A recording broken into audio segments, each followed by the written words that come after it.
because you can't think about the Gospels without thinking about miracles. It just comes with the territory. And the way I want to look at this is I want to think through a variety of statements that probably the best work on miracles that I'm aware of by C.S. Lewis, a book called Miracles, the way he makes the argument. Obviously, your worldview impacts how you view the Gospels and what you do with the miracles that are attributed to Jesus. If you're a naturalist or agnostic or an atheist, you're going to not believe in miracles, and you're going to have to come up with a different explanation of why it is miracles are so prevalent in this material. And that often happens. Okay. But if you believe that God exists and that he creates and that he cares about the creation, the idea that God could be involved in his creation is not a surprising idea. So, and what's interesting about the historical tradition about Jesus is even Jesus' opponents recognized he did unusual stuff, that he did stuff that wasn't normal, and that he had a reputation as a miracle worker. Because the Jewish tradition about Jesus, which we know about from Justin Martyr writing in the 2nd century, and we know about from the Jewish traditional materials in what is in a work called the Talmud, which is a rabbinic collection of Jewish traditions, argues that Jesus was a magician or a sorcerer. Now, that's not denying that something happened, something unusual happened that requires an association with some form of transcendent power. Okay, no one surrounding Jesus is arguing the miracles didn't happen or something like miracles didn't happen. Everyone is recognizing it. They're only debating where was the source for the unusualness coming from. That's a significant point before we even walk into this conversation. Now, when we ask about nature and we're framing the question of thinking about miracles, we have to ask the question, is the universe open? Is it closed? In other words, it operates on its own principles and there's no outside force working in or through it? Or is it open?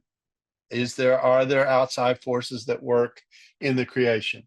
And how do we test the answer by science? The answer to that question is we can't. Science can't go back and discover the presence of spiritual forces. It isn't capable of doing that. So if spiritual forces exist, and they exist in the way that they're described, they're unseen, then science can't answer the question about whether miracles happen or not. So in talking about this, C.S. Lewis said a variety of things. Here are some quotes from him that I think get us thinking properly about miracles. He says, if naturalism is true, we have no reason to trust our conviction that nature is uniform. It can only be trusted if a quite different metaphysic is true. So he's saying, if the creation operates on its own rules with no one overseeing it, we can't guarantee that it's consistent and uniform. There's no way to do that. If the deepest thing in reality, the fact which is the source of all other facthood, is a thing in some degree like ourselves, if it is a rational spirit, and we derive our rational spirituality from it, then indeed our conviction can be trusted. That is, that nature can be uniform. It has a structure to it. It has an orderliness to it. Our repugnance to disorder is derived from nature's creator and ours. This disorderly world, which we cannot endure to believe in, is the disorderly world he would not have endured to create. Our conviction that the timetable will not be perpetually or meaninglessly altered is sound because we have, in a sense, eavesdropped in the master's common room. So the point that he's making is the orderliness of creation, which is something Genesis 1 is about at its core. God created, and he created order in the creation as he created it, is something that is rooted in a figure who stands behind the creation and gives the creation its orderliness. If it's just random, how did it randomly happen? That's the question that he's raising. Okay, he goes on to say this, but if we admit God, must we admit miracle? Indeed, you have no security against it. That is the bargain. Theology says to you, in effect, admit God and with him the risk of a few miracles, and I in return will ratify your faith in uniformity as regards the overwhelming majority of events. The philosophy which forbids you to make uniformity absolute is also the philosophy which offers you solid grounds for believing it to be general, to be almost absolute. In other words, theology offers you a working arrangement which leaves the scientist free to continue his experiments and the Christian to continue his prayers. This is probably the most famous quote in the book. And I've actually skipped over a section, which I wasn't meaning to do because I jumped 2 slides apparently. So let me go back to this. The way he starts this argument is to argue that the world is more than the material world of what we can test with our 5 senses, what we can see, hear, smell, touch, or taste. And he argues that our reasoning, the fact that we can think, is not material, but points to a different kind of order. Okay, it points to a different kind of order in the world, and an order that involves mind, an order that involves thinking. You don't see minds, you see the product of minds. So it says our minds come from another kind of ordering. Here's how he says it. Human minds, then, are not the only supernatural entities that exist. They do not come from nowhere. Each has come into nature from supernature.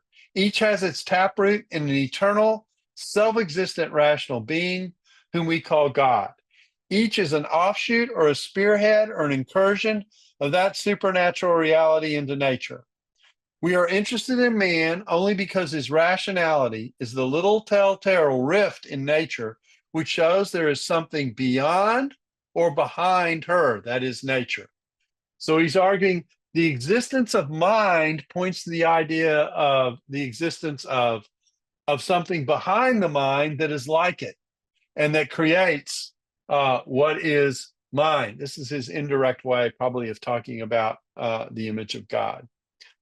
He also says this, no philosophical theory I've yet come across is a radical improvement on the words of Genesis, that in the beginning God made the heavens and the earth. And he also says, I ought is not the same sort of statement as I itch.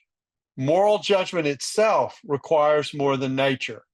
The only way to have a world of moral accountability is if there is a moral standard that underwrites the world. So he's making pushes for why we should think about the fact that there is transcendent being and that a transcendent being can lead us into an understanding of God.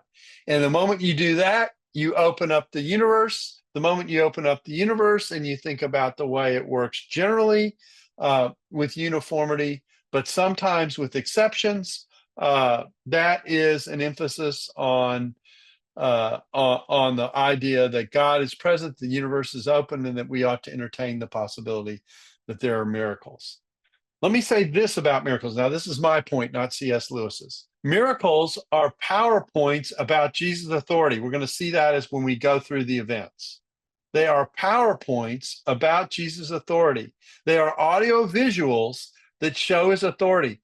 They are going to be cultural scripts that show his authority. The issue is not that Jesus performs miracles, but what the miracles show.